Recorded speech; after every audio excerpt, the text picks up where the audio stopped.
Punjab university पिछले काफ़ी दिन से चर्चाओं में है और लगातार चर्चाओं में है। इससे पहले वो सीनेट इलेक्शन को लेकर, जो सीनेट इलेक्शन नहीं हो रहे उसको लेकर वीसी ऑफिस के बाहर जो स्टूडेंट धरने पर बैठे हैं उसको लेकर चर्चा में था। और अब हाल फिलहाल में हॉस्टल नंबर 7 में एक आउटसाइडर की डेथ हो जाती है नशे की ओवरडोज से। इस पूरे मामले को लेकर चर्चा में है। इस पूरे मामले के आने के बाद एक चर्चा ये भी छिड़ गई है कि पंजाब यूनिवर्सिटी में इजीली ड्रग्स आ जाती हैं, बच्चे हॉस्टल में नशा भी करते हैं। लेकिन इन सब के बावजूद पंजाब यूनिवर्सिटी ने क्या प्रिकॉशन लिए हैं इस हादसे के बाद, इस पर खास बातचीत करने के लिए हमारे साथ डीएसडब्ल्यू प्रोफेसर अमित चौहान, उनसे बातचीत करते हैं। सर, एक आउटसाइडर की डेथ होती है पंजाब यूनिवर्सिटी के हॉस्टल में, ये कैसे हुआ इंसिडेंट? इस पूरे प्रकरण पे आप लगातार मीटिंग भी कर रहे हैं, कौन इसके लिए जिम्मेदार था? क्या ये मामला निकलकर सामने आया? नहीं, देखिए, पहले तो हमें दुख है जो भी हमारा पुराना स्टूडेंट था, जैसे पता लगा है, बच्चा था जो एक्सपायर हुआ है। इसमें देखिए, ये कहना जिम्मेवारी तो देखो सभी की है, कलेक्टिवली हमारी कहीं ना कहीं एक पूरी व्यवस्था में कह लीजिए, बच्चों की तरफ से भी, कहीं तो हमारे पूरे सिस्टम में एक जिसमें हम सारे ही हैं मतलब। लेकिन उसमें हम ये कहेंगे कि देखिए, मान लो कि कोई बच्चा आ रहा है तो जो रेजिडेंट हैं हमारे, उनकी भी एक जिम्मेवारी है कि वो बच्चे आ रहे हैं तो कम से कम गार्ड को बता दे। लेकिन इस तरह की घटनाएं जो हैं गार्ड को बता भी देंगे फिर भी वो क्या हो जाएगा। तो हमारी कोशिश, पहले भी हमने नशे से बच्चों को दूर रखने के लिए कुछ हॉस्टल्स में हमने इवेंट्स कराए थे। अभी हमने प्रोफेसर नरेश जो एसोसिएट डीन है, इनको मैंने कहा है कि फिर से आप वर्कआउट करिए कि ताकि हम बच्चों को मोटिवेट करें। देखो, ड्रग्स अपने आप तो आती नहीं है, कोई ना कोई बच्चा ही चाहे बाहर लेके आ रहा है या अंदर लेके आ रहा है। तो हमें सबसे पहले तो उनको सेंसिटाइज़ करना है।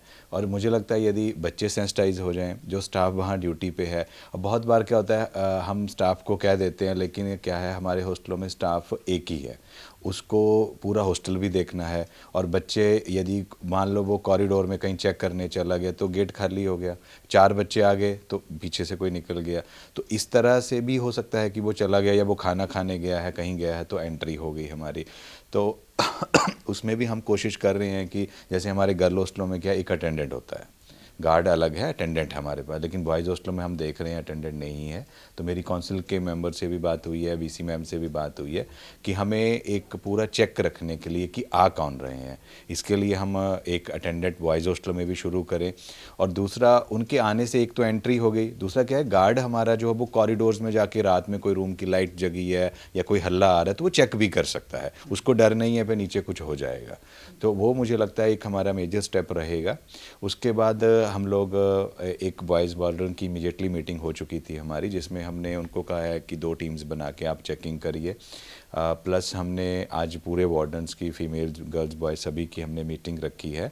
उसमें हम फिर इनको कहेंगे कि जो बच्चे कोई ला भी रहे हैं तो वो चेकिंग प्रॉपर करे। और थोड़ा मुझे ये है कि बच्चे भी हमारा सहयोग करें, क्योंकि एक हमारे बॉयज़ हॉस्टल में जब चेकिंग हुई तो हमने गेट बंद किए थे, तो बच्चे हल्ला लग पड़े करने कि ये हमारी फ्रीडम पे ये है। तो वो कोई ऐसा नहीं है कि उनकी फ्रीडम पे है, हमारा ये है कोई भी ऐसे एलिमेंट जो हमारे बच्चों को बिगाड़ने यदि अंदर हैं तो वो भाग ना सकें। सर, लेकिन जिस दिन ये विकास आया था, जिस दिन ये इंसिडेंट हुआ, क्या उस दिन आपको सिक्योरिटी में लैप्स पाया गया? उस दिन वहाँ पर गार्ड नहीं था, चेकिंग नहीं हुई थी।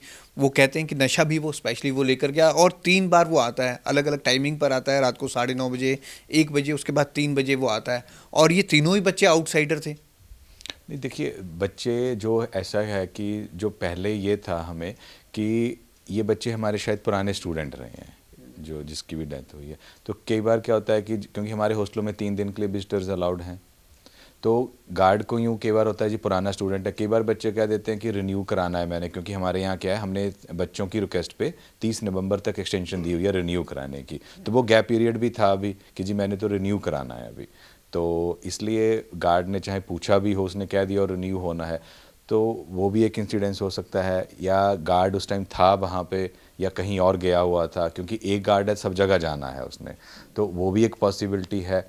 और जैसे गार्ड ने बताया, यूजली वो नहीं आता था, गार्ड ने बोला 1-2 बार पहले आया है, तो उसने हो सकता है पहले आया है, हमारा पुराना स्टूडेंट है तो जी उसके रूम में गया है, चला गया। लेकिन कहीं ना कहीं यदि उसके सामने गया है तो चेकिंग तो करनी चाहिए थी उसको, जो एक नॉर्मल प्रैक्टिस में लाना चाहिए। तो वो हम उससे पूछा है हमने, उसने कुछ वार्डन को जवाब भी अपने दिए हैं, वो हम करेंगे मीटिंग में जब हम बुलाए हैं सारे वार्डन्स की, क्या रहा है उसका। सर, मैं सभी हॉस्टलों में गया था। हॉस्टल्स में अगर आप स्टूडेंट से इंटरेक्ट करें तो नो डाउट शराब की बोतलें, बियर की बोतलें और ये जो गांजा आता है ये इजीली हॉस्टल तक चले जाता है। स्टूडेंट्स करते भी हैं, बाहर भी एक बोतलें आप देख सकते हैं, लेकिन यूनिवर्सिटी में ये बढ़ रहा है। इलेक्शंस के दौरान तो चेकिंग होती है, लगातार होती है, तो स्टूडेंट ऐसा नहीं करते, लेकिन इस चेकिंग को ऐसे क्यों नहीं बढ़ाया जा रहा और स्टूडेंट्स मान रहे हैं कि ये चीज़ें आम है, पहुंच जाती है इजीली हॉस्टल्स में। देखिए कहीं ना कहीं मैं वही चीज़ आपको कह रहा हूँ, हमें सेंसिटाइजेशन की ज़रूरत क्यों है। अब हमारे पास मान लो किसी हॉस्टल में 200 कमरा है, किसी में 400 भी है, चाहे अब देखिए 5 बजे स्टाफ चला गया हमारा ऑफिस का, अब उसके बाद हॉस्टल किसका है, बच्चों का है। यदि मान लो मेरे घर में ऐसा कुछ हो रहा है तो मेरी भी तो जिम्मेवारी है ना, मैं वार्डन को बताऊं। आपको तो बता दिया, कितनी बार उन्होंने बच्चों ने वार्डन्स को बताया, या इवन सारे पॉलिटिकल बच्चे रह रहे हैं और काउंसिल है हमारी, उनको भी किसी ने नहीं बताया। तो मतलब कहना ठीक है, एक जगह कह दिया, लेकिन उस चीज़ को वो खुद भी तो रोक सकते हैं, उनका घर है। अभी वार्डन को फिलहाल एक अटेंडेंट की आप बात कर रहे हैं, सरप्राइज चेकिंग के भी निर्देश दिए हैं कि वो चेकिंग करें, रेगुलर करें, सुबह भी करें, शाम को भी करें, और ऐसा कोई पाया जाता तो स्ट्रिक्ट एक्शन भी लें। उसमें हमारा ये है कि एक तो वार्डन अपने लेवल पे जो भी व्यवस्था के लिए करना चाहते हैं वो कर सकते हैं। हमने अभी बॉयज़ में तो 2 टीम्स बना दी हैं, क्योंकि गर्ल्स में अटेंडेंट हैं, तो वो उनको तो चेकिंग बढ़ाएंगे तो अपने आप जो भी हमारे चीज़ें अंदर जा रही हैं वो रुक सकती हैं। तो बॉयज़ में हमने 2 टीम्स बना दी हैं वार्डन्स की, 4-4 जिसमें मेंबर हैं, और यूजली हमने कहा कि 10 बजे के बाद रात को चेक करो। एक सर, हॉस्टल में आउटसाइडर रहते हैं, इस बात से कोई ग्रेज नहीं कर सकता। इलेक्शन के दौरान आप चेकिंग करते हैं, कई आउटसाइडर को पकड़ते भी हैं, आउटसाइडर रहते भी हैं, स्टूडेंट्स होते हैं, उनके फ्रेंड्स भी होते हैं, आपस में रहते भी हैं। अब आउटसाइडर पर टोटली बैन किया गया है, जिसको रूम अलाउड किया गया वही रहेंगे। नहीं देखिए, वैन नहीं, वही मैं कह रहा हूँ, 3 दिन तक तो हमारा जो एक रूल है कि अपने आप गेस्ट को रख सकते हो। और मेरा बच्चों से भी निवेदन यही रहेगा कि यदि आप ऐसे इलीगली रह रहे हैं तो गेस्ट बेसिस पे हमसे अलाउ ही करा लो। यदि आपको वो बेड शेयर करने को तैयार है बच्चा, जैसे 2 वाले में आप 3 रह रहे हो तो बेड तो शेयर कर ही रहे हो, मेक इट कि आपको, क्योंकि अब देखिए वो एक्सपायर हुआ, उसके साथ वाले थे, मुझे नहीं पता बाद में इन्वेस्टिगेशन में क्या आएगा, लेकिन प्रॉब्लम तो सभी को हुई ना।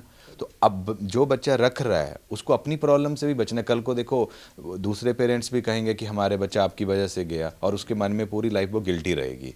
तो बेटर है कि वो जो भी कोई यदि रह रहे हैं तो उनको ऑन पेपर ले आएँ, क्योंकि ऐसे इंसिडेंट्स देखो लाइफ में कोई हैपनिंग्स क्या होनी है हमारे किसी के हाथ में नहीं है, लेकिन हम एक प्रिकॉशंस लेकर अपने सबको सेफ तो कर सकते हैं। वो मेरी रिक्वेस्ट रहेगी। बाकी सर, स्टूडेंट से भी आप अपील करेंगे कि अगर आपको लगता है कि दारू की बोतल, गांजा और ये किस तरह का कोई भी मटेरियल हॉस्टल्स में आ रहा है तो वो आपको इन्फॉर्म करें। बिल्कुल, डेफिनेटली। इवन हॉस्टल्स में क्या, कैंपस में भी यदि कहीं आ रहा है, जैसे कई बार हमें कहते हैं जी इधर या उधर बच्चे खड़े हैं, वो बच्चे कौन है, हमारी तो स्टूडेंट हैं।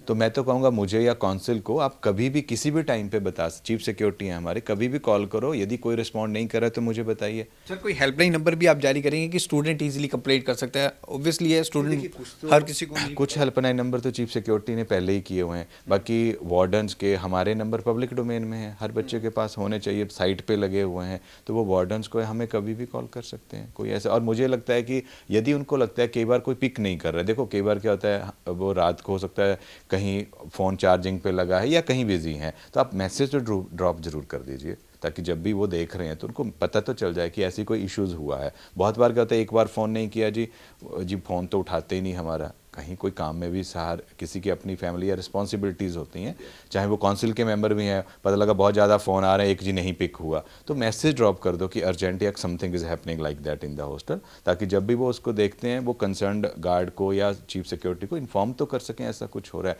मैं नहीं कहता, देखो डर उनको, कुछ बच्चे कहते हैं हमें डर लगता है, वार्डन को बताने में तो नहीं है ना, चीफ सिक्योरिटी को बताने में नहीं है, हम ये थोड़ी बताएंगे कि हमें इस बच्चे ने बताया है।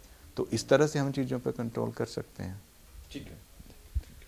तो परसों अगर हम बात करें, तीन दिन पहले ये इंसिडेंट होता है, विकास की इसमें डेथ होती है, आउटसाइडर था, नशे की ओवरडोज से ये डेथ होती है, लेकिन उसके बाद से पंजाब यूनिवर्सिटी ने सुरक्षा कड़ी कर दी है। हॉस्टल्स में वार्डन्स को तो स्पेशली निर्देश दिए गए हैं कि वो अपनी चेकिंग बढ़ाएं।